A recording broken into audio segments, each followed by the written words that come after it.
नमस्कार दोस्तों, स्वागत है आपका आपके अपने यूट्यूब चैनल मन अप स्टोरीज में। दोस्तों, ये कहानी चल रही थी बिना ब्याहे बाप और उसके 2 पार्ट अपलोड हो चुके हैं। ये तीसरा पार्ट है। तो चलिए दोस्तों, इस तीसरे पार्ट को शुरू करते हैं। इससे पहले आप 2 पार्ट ज़रूर पढ़िएगा।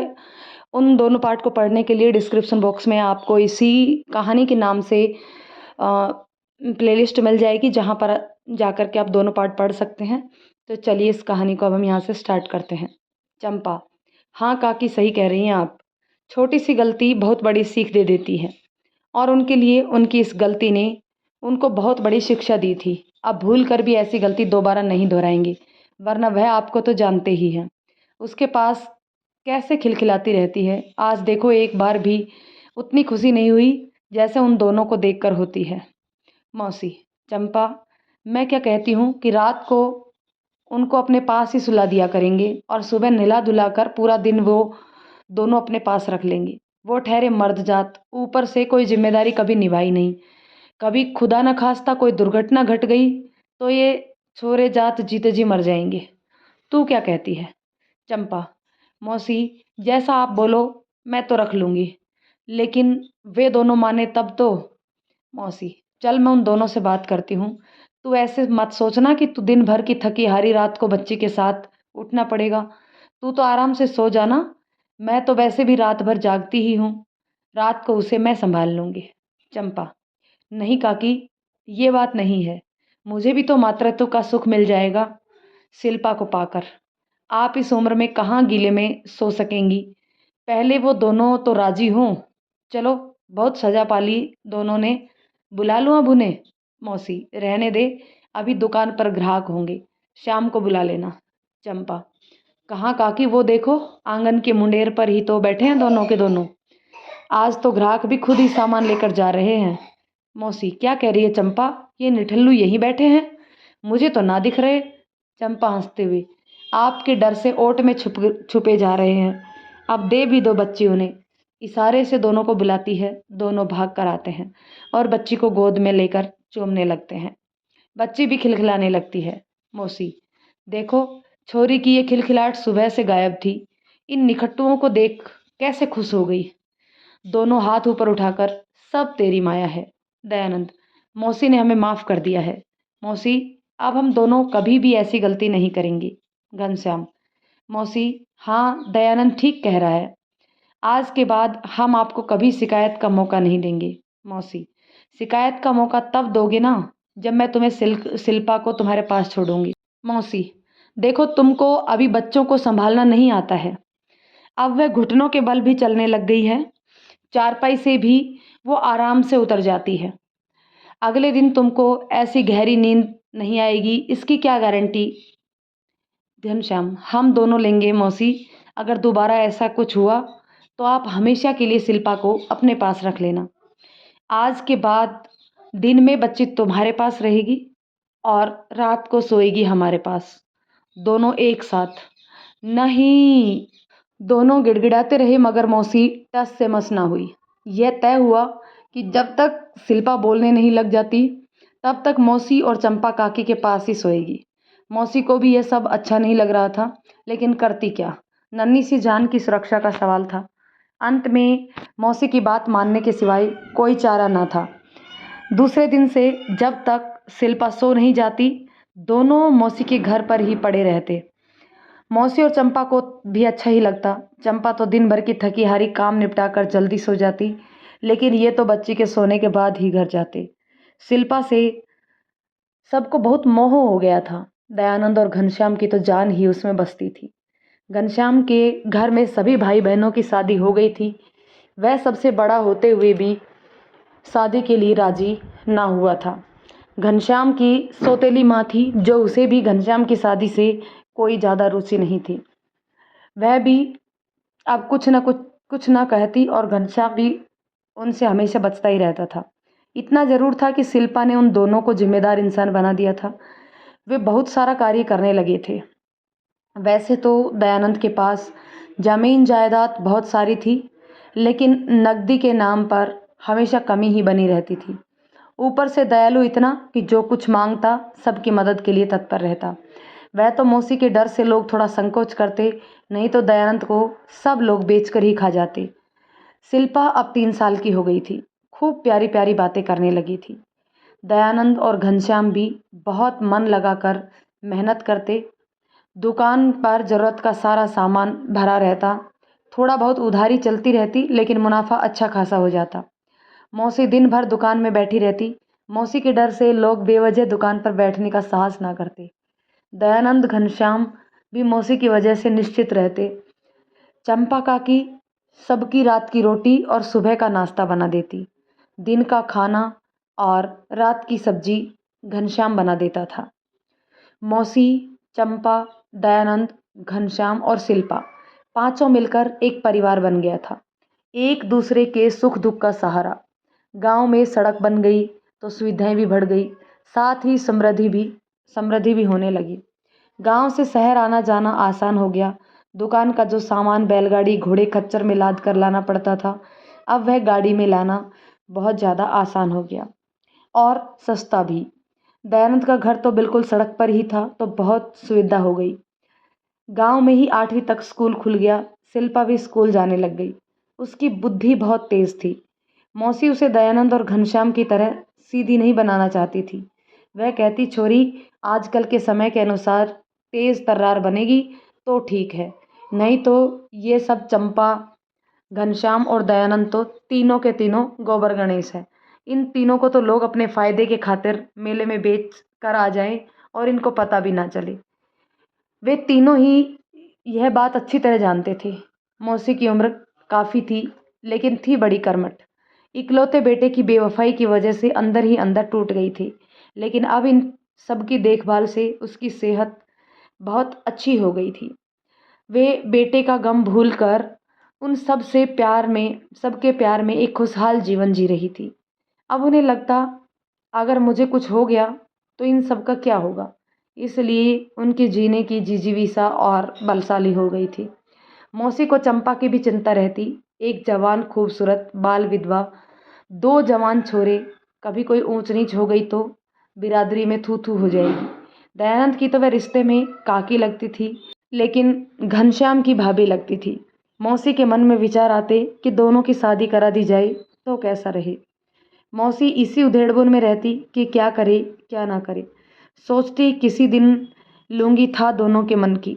एक दिन मौसी की हम उम्र राधा काकी उनसे कहने लगी, जीजी अच्छा है तू इन सब के साथ खुश है, ये सब भी तुझे बहुत मान देते हैं, तू इनका और ये तेरा सहारा बन गए हैं। इतना ध्यान तो तेरा सगा बेटा भी शायद तेरा ना रखता। मौसी, सही कहती हो राधा, यह बात तो 16 आने सच है तुम्हारी। मेरा तो सगा बेटा ही मुझे भूल गया तो बहू की तो कह नहीं सकती कैसी होती। खैर छोड़ो, जो है नहीं उस पर माथा पच्ची कर क्यों अपना समय खोटा करूं। तू तो ये बता, मैं तो ठहरी पक्का फल, कब टपक पड़ूं क्या पता। तुझसे एक बात पूछूं, तू अपनी राय दे। मेरे मन में एक बात है, जब तक तो मैं जिंदा हूँ तो ठीक है, किसी की हिम्मत न कि चंपा की ओर आंख उठाए, पर मेरे मरते ही लोग इन तीनों का जीना दूभर कर देंगी। चंपा छोरी है, बड़ी भोली भाली संस्कारी, वह तो देवी है देवी, पर दो जवान छोरों के साथ रहेगी तो गांव के कुछ ओछे लोग कुछ भी कर सकते हैं। किसी ने कुछ उल्टा सीधा कहा तो दयानंद को तो जानती ही है तू, खून खराबे पर उतर आएगा। अब हर जगह ताकत से हल नहीं निकलता, दिमाग वालों की कस्बे में कमी नहीं। कहीं उल्टी सीधी लगाई बुझाई कर दी तो छोरा जेल की हवा खाती रहेगा। तब इस चंपा और शिल्पा का क्या होगा। राधा, बात तो सही कही है तूने जीजी, तो क्या चल रहा है तेरे मन में, खुलकर बता।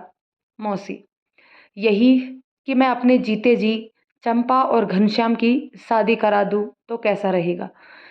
दयानंद की तो वो रिश्ते में काकी लगे तो इन दोनों का तो रिश्ता हो ना सकता। घनश्याम और चंपा देवर भाभी हैं तो सोचूं इन दोनों की शादी हो जाए तो बहुत अच्छा रहेगा।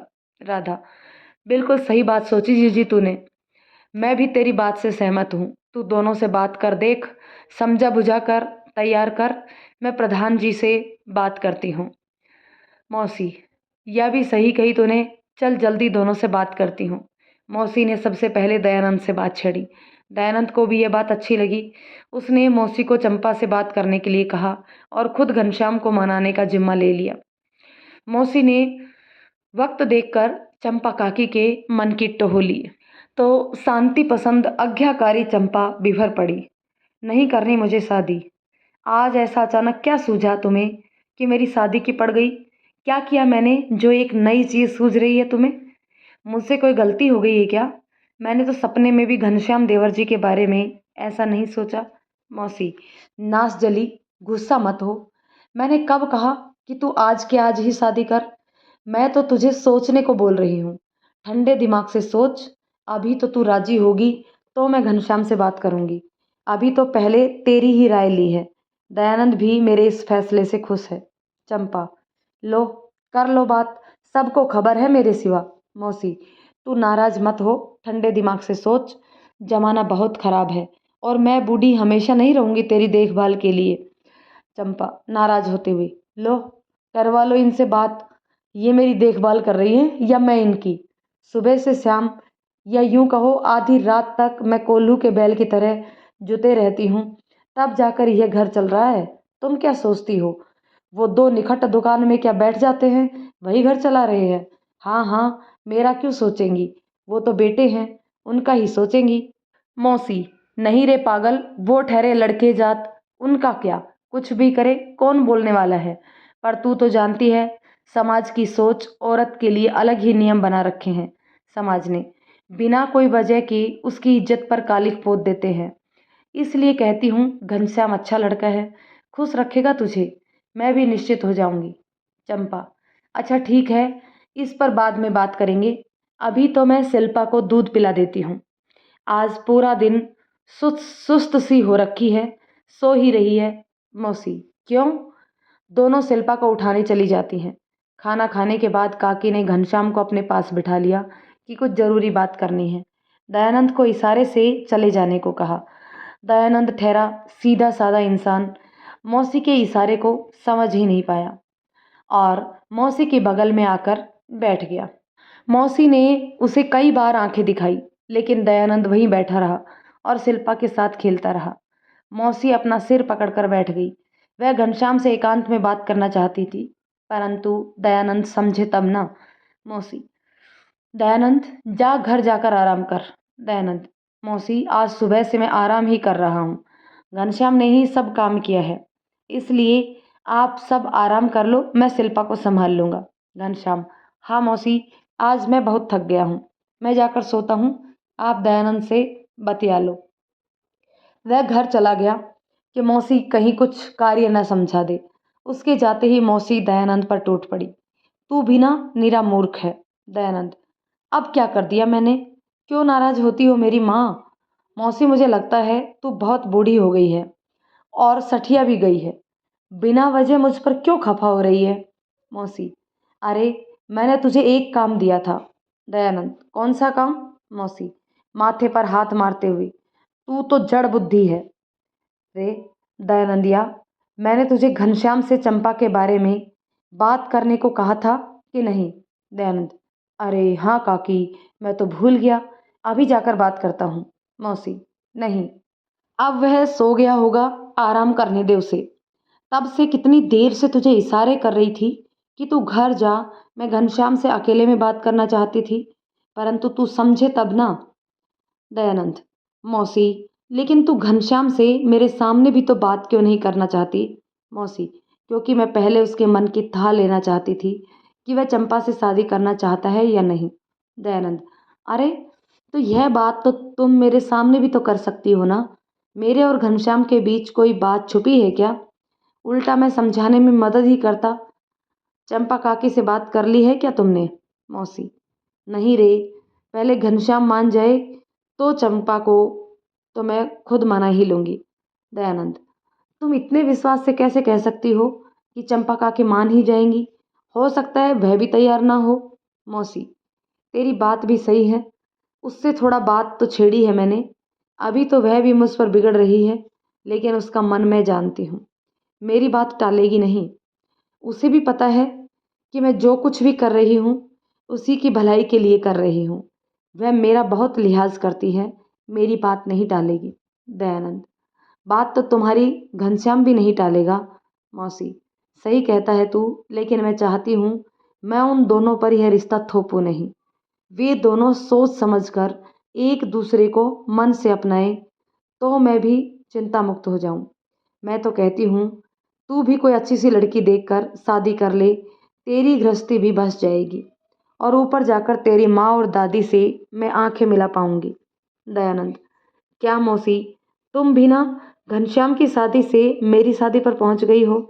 मुझे शादी में कोई दिलचस्पी नहीं है।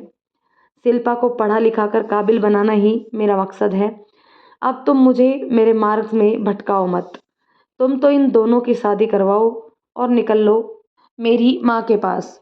मौसी दांत किटकिटाते हुए डंडा फर्श पर फटकारती हुई, क्या बोला रे छोरा, बहुत तेरे गले पड़ गई हूँ मैं। क्या जमाना आ गया है, भलाई करो तो बुराई मिलती है। ये छोरा 4 पैसे क्या कमाने लगा है, बड़े छोटे का लिहाज ही भूल गया। जा भाग यहाँ से, आज के बाद तेरा दिया एक निवाला नहीं खाऊंगी। मौसी की आंखों में आंसू भर आते हैं। दयानंद मौसी को गोद में उठाकर गोल गोल घुमाते हुए, क्या बात है मौसी, आप तो बुरा मान जाती हैं। जब मैंने शादी के लिए मना किया है तो आज के बाद मुझसे यह बात कभी नहीं करेगी, नहीं तो शिल्पा को लेकर दूर चला जाऊंगा। तू हमें देखने को तरस जाएगी। मौसी, ना रे छोरा, नहीं करूंगी कभी भी ऐसी बात, परंतु मुझे छोड़कर जाने के बाद कभी भी मत करना। मेरे सर की कसम खा, आज के बाद कभी ऐसी बात नहीं करेगा। दयानंद हंसते हुए, डर गई ना मुझे और शिल्पा को खोने के डर से। मैं तो मजाक कर रहा था। मैं भला तुम्हारे बिना रह पाऊंगा। शिल्पा को मेरे और घनश्याम के बस का पालना है। नहीं नहीं, यह असंभव है। मुझे माफ़ कर दे मौसी। मौसी उसे गले लगा लेती है। दोनों की आंखों में आंसू बहने लगते हैं। इतने में चंपा सोकर उठती है और दोनों को रोते देख चंपा, आय हाय, यह भरात मिलाप खुशी में हो रहा है या फिर गम में। दयानंद का निशाना साधते हुए, काम धाम कुछ नहीं, टेस्ट में बहा लो जितना चाहो। ये नहीं कि कभी इस चंपा बेचारी को भी एक गिलास बनी बनाई चाय मिल जाए। ना जी ना, बेचारी चंपा तो पिछले जन्म से ही इनकी नौकरानी थी, जो इनको बिस्तर में जाकर चाय पिलाए और ये नौटंकी करते फिरे। दयानंद कान पकड़ते हुए, मुझे माफ़ कर दे मेरी माँ, तू जा आराम से बैठ मौसी के पास। आज चाय मैं बनाऊंगा, 3 तोले की। क्या बात, क्या याद करेगी तू भी और काकी। और फिर चंपा को ज़बरदस्ती काकी के पास बिठा देता है और चाय बनाने लगता है। मौसी चंपा को प्यार से अपने पास बिठा लेती है और कहती है, बना लेने दे उसे चाय, माफ़ कर दे चंपा। हम सब भूल जाते हैं कि तू भी एक इंसान है। हम सबकी जिम्मेदारी तूने अपने सर पर ले ली है, तो हम निश्चित हो जाते हैं और ये भूल जाते हैं कि तू भी तो थकती होगी, थकान तो तुझे भी लगती होगी।